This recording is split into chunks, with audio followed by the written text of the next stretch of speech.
Hello and welcome to another episode of Video Game Reviews.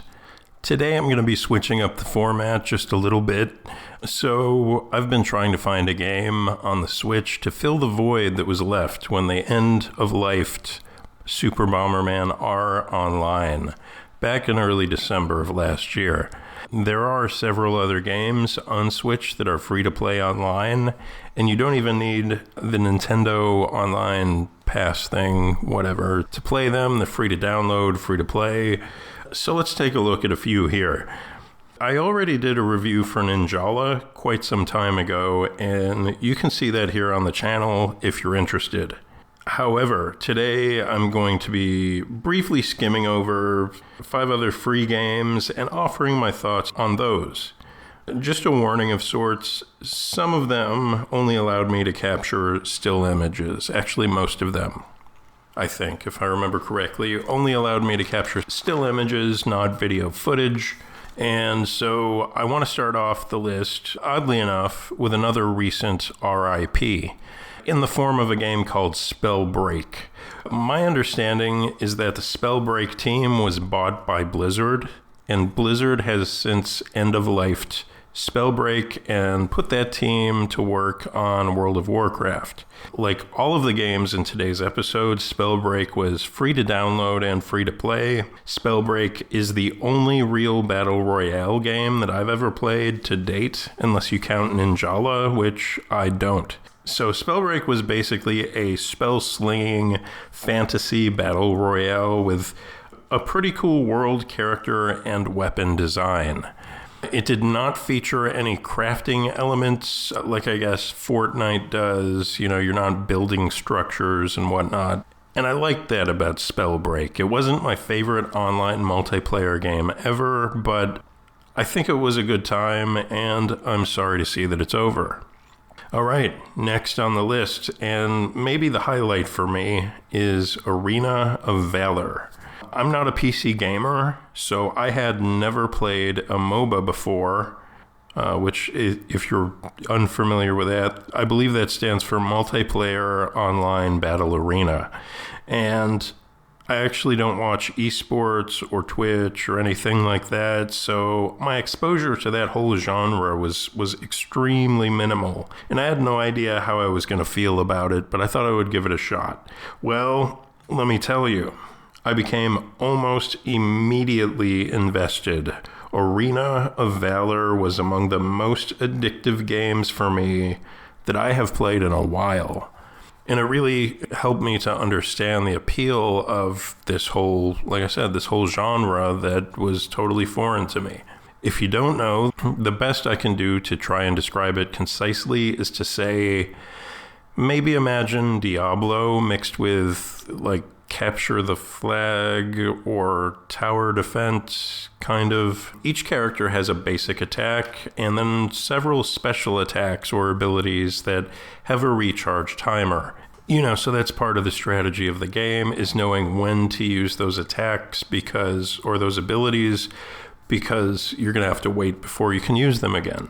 There are quite a few menu options, but the whole thing is laid out in a way that I didn't find overwhelming, and it just made sense to me. It wasn't that hard to get my head around it. Every time you die, it takes you a little bit longer to respawn. Like, so just throwing some numbers out there. Like the first time your character dies, it might take like 5 seconds to respawn, and the next time you die, it will take, 10 seconds or something like that. And that can actually, if the respawn time, as that slowly builds up after death, that can really hurt your team's slow won progress. So there is a real sense of risk versus reward associated with your moment-to-moment decisions that you're making in the game. I honestly thought that this was going to be my Bomberman replacement. Like, I just was head over heels for this game, like pretty much instantly, but unfortunately the North American server appears to be down for good. So my next best option seems to be the European server, and it's almost impossible to get in on a game on the European server. I imagine because the latency is so bad that the game just won't even put me into a match, but it doesn't give me that information, so I don't know for sure. I do wonder if using a VPN, using a VPN to change my region would help get around that. I'm not really sure. Let me know in the comments if you have any experience with that. But anyways, that's Arena of Valor. Loved it. I think it's a shame that it's basically, you can't get a game going here in the States now, so far as I can tell. So moving on to the third game of today's list is Smite. And hooray, I've actually got video footage for this one. I tried Smite while trying to fill the void that was left by Arena of Valor. Smite is also a MOBA. It attempts to stand out by featuring a 3D behind the character view as opposed to the traditional top-down or isometric viewpoint. Unfortunately, Smite failed to fill my newly discovered need for a decent MOBA on the Switch. The menus are a convoluted disaster in my opinion. The game runs relatively poorly, and I experienced a number of crashes, which is something I have a pretty low tolerance for. I'm a console gamer. I don't really deal with crashes. I prefer the traditional top-down view for this genre, and most importantly, the gameplay just felt, sloppy and button mashy compared to Arena of Valor, which just felt so precise. So this one is already uninstalled. Smite is already uninstalled from my Switch. Okay, so the penultimate game. I'm just gonna, off the cuff, throw this one in there as well, and that's Fall Guys. If you don't know, Fall Guys is like, that TV show Wipeout, where people get knocked by giant cushiony barriers into the water and whatnot, and it's like kind of a race/obstacle course. Well, that's Fall Guys, only you're running one of those obstacle courses with like 59 other people. And it seemed like it had some potential to be a good time, and it is okay. Like, I'm not going to say that you shouldn't give it a shot. It's free, why not? But ultimately, this one just didn't stick for me personally because it's just too simple. All you do is run and jump. And that's not necessarily a bad thing. You can do a lot of things with that, but ultimately I didn't find it that engaging. It just felt a little bit basic for my personal taste. So Fall Guys also is already uninstalled. It's not terrible, but it's just not for me. So finally, for the last free-to-play online game on the Switch in today's list, I have the infamous Rocket League. I just played this for the first time in my life the day before writing this, which is February 6th, by the way, if anyone's keeping track. And I have to say that I enjoyed Rocket League more than I thought I would.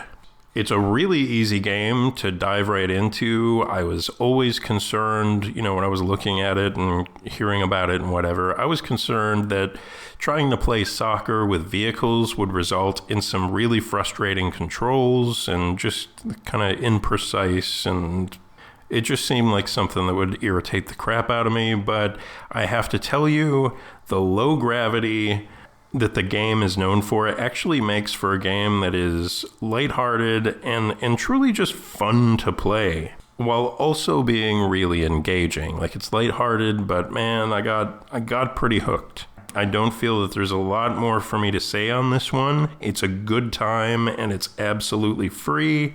Also, I believe it's a professional esport, so I would say, if you haven't already, give it a shot. And if it's not your jam, you can just uninstall it, and you're out nothing but a little bit of time. And, I've said this once before, I think on my Bomberman video, if you see me in your list of people you've played with recently and you want to shoot me a friend request, I would be totally cool with that. My Switch name is Simon Belm, B-E-L-M. The rest of Belmont would not, it was too many characters, so... Anyways, that's another video down. I'd like to offer a big shout out to all of my subscribers and really everyone who watches my little show here. If you'd like to see more, I'd really appreciate it if you decide to click like and subscribe. Anyways, thanks for watching, and I'll see you next time, whenever that may be. Bye-bye.